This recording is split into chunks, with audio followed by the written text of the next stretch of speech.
Cancer को समझने के लिए सबसे पहले हमें अपने शरीर को समझना होगा, अपनी शुरुआत को समझना होगा। कैंसर कैसे पैदा होता है? मां की कोख में एक नई जिंदगी की शुरुआत एक छोटे से सेल से होती है।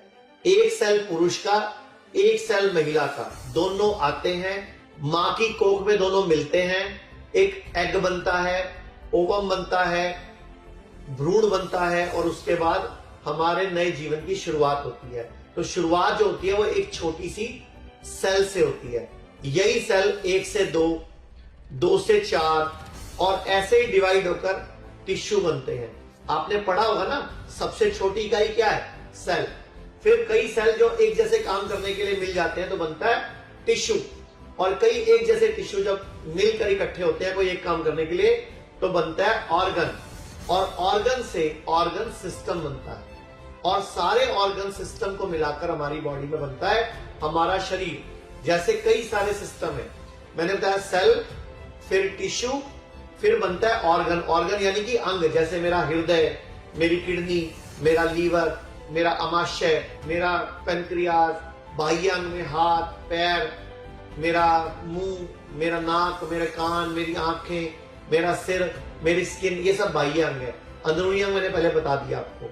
ऐसे ही हमारा ब्लड, ये सारे जब ऑर्गन्स हैं, कुछ ऑर्गन एक सिस्टम में सेट है, जैसे कि मेरा डाइजेशन सिस्टम, मेरा खाना कैसे हजम होगा, मेरा एक्सीरेटरी सिस्टम, खाना हजम होने के बाद सुसु से, यूरिन से और पॉटी में बाहर कैसे निकलेगा, पसीना कैसे आएगा। इसके अलावा मेरा ब्लड सर्कुलेटरी सिस्टम, मेरी बॉडी में खून कैसे घूमेगा, मेरा स्केलेटन सिस्टम, मेरी हड्डियों का ढांचा, ऐसे ही लिम्फेटिक सिस्टम, ऐसे ही मेरा थॉट प्रोसेस, मेरी बॉडी सोचेगी कैसे, काम कैसे करेगी। हमारी बॉडी में कई सारे सिस्टम और फिर बनती है ह्यूमन बॉडी। और ह्यूमन बॉडी, ये जो आपने सुना है, तो अब हम सुनते हैं कि हमारी बॉडी, जब हमने बात कर ली कि बॉडी सेल से बनी हुई है, तो कैंसर होता कैसे है?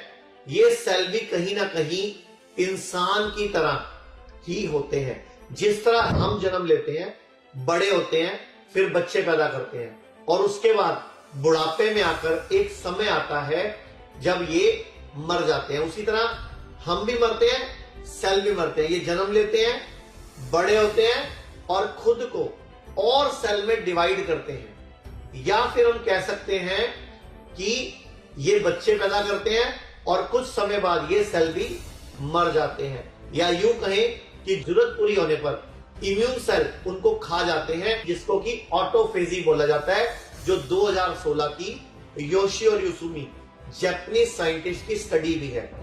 अब आप इमेजिन कीजिए, अगर हर एक इंसान 100 बच्चे पैदा करे तो क्या होगा? ओवर पॉपुलेशन हो जाएगी, रिसोर्सेज की कमी हो जाएगी, पानी की कमी हो जाएगी, बिजली की कमी हो जाएगी, खाने की कमी हो जाएगी, जमीन की कमी हो जाएगी, सड़क पर चलने के लिए गाड़ी नहीं चाहिए, गाड़ी चलाने की जगह ही नहीं बचेगी।